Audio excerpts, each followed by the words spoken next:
Hi guys, it's Amy. I'm here today to do a currently reading and kind of mini wrap up video.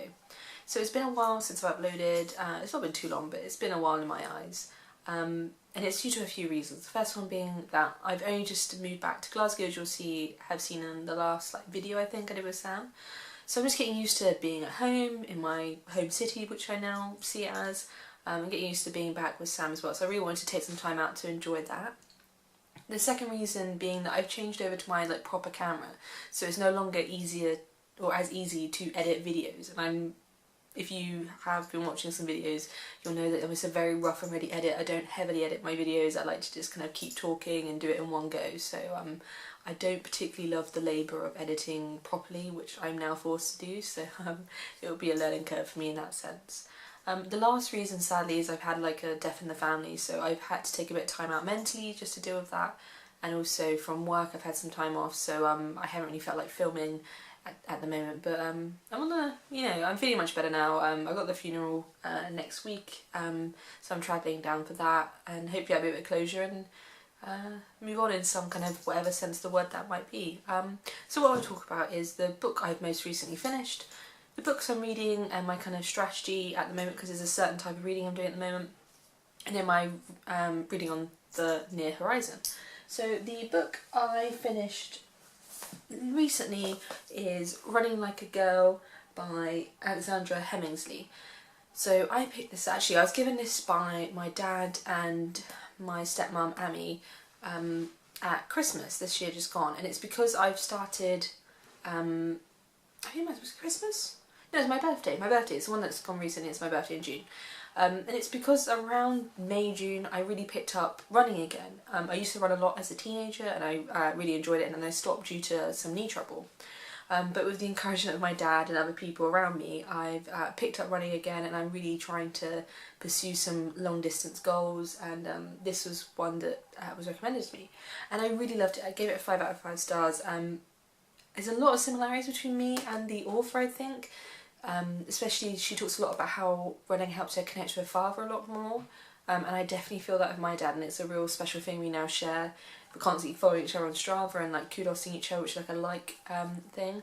So no, I really like this, and I think it struck a chord with me, and that's why I gave it 5 stars. I would definitely recommend this. It's really good for beginners, real novices, because there's a bit at the back which gives you loads of tips on buying running shoes and so on and so forth, which I didn't find useful for me because I've already done that and I've invested in some kit, but I think it would be useful for other people with different varying abilities and different stages of their running, life or ability. So yeah, really recommend this one. The books I'm reading at the moment, so what I meant by strategy is that every autumn I pick up a chunky book, and it's usually about 1,000 pages long. It's kind of where I like to sit. And this was a tradition started off when I started my master's degree, and this was because, which was it, my master's degree? Might have been the year before then. Because I had very little money between my 2 degrees, and I didn't want to buy too much before getting books at Christmas, and also because I didn't want to take too many books when I was travelling to different locations, I started picking up a big book that would take me all the way through Christmas and I could really dedicate myself to. So the first one I did was Les Miserables, which were by Victor Hugo, and I did that a while ago. The next book I did was, one before that, Anna Karenina, when I was in my undergraduate study. Les Mis, and then I've also done War and Peace, which I completed last autumn when I moved to Glasgow. I had very little money before starting my job. So I want to keep that tradition up. It's really lovely to read a chunky book when it's turning cold. So I picked up Ayn Rand's Atlas Shrugged, and I'm only a little way through it.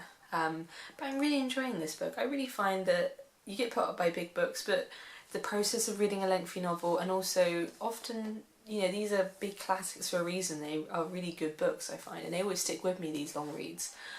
They're very special to me. So I'm picking that one up, and I'm really enjoying it so far. The only thing is I would usually start reading this book and I would dedicate myself to it and read it very piecemeal, and this would be the only book I'd read for 3 months, but I don't feel like doing that this year. I feel like my reading's picking up a lot, especially being now on BookTube, so I'm also picking up another book which is on the same theme as my recently read book, which is Murakami's What I Talk About When I Talk About Running. Can't see that very well because of the light. This is his memoir of, you know, parts of his life around 2005, 2006 when he was writing this. And he's just looking through his life as a writer and as you know, himself through the lens of running, and I find that quite interesting. It's good so far. I have a deep appreciation for Murakami's prose and his books so far because I see him as one of my favourite authors, and I've read everything he's published. I do find this one a little bit grating just because he does seem to have a high opinion of himself and of his running and of his writing. It's really interesting to read, but I'm liking it, but also I have to take it with a pinch of salt at the moment. But I should be finishing this today, and I think it's around a 3 or 4 stars. I'm not too sure just yet, but there's that one. And because I'm really close to finishing that one, I'm looking at what next book I will read alongside Atlas Shrugged, and I think I'm going to go for a lighter read just due to the circumstances of this weekend. And that's Harry Potter and the Goblet of Fire by no other than J.K. Rowling.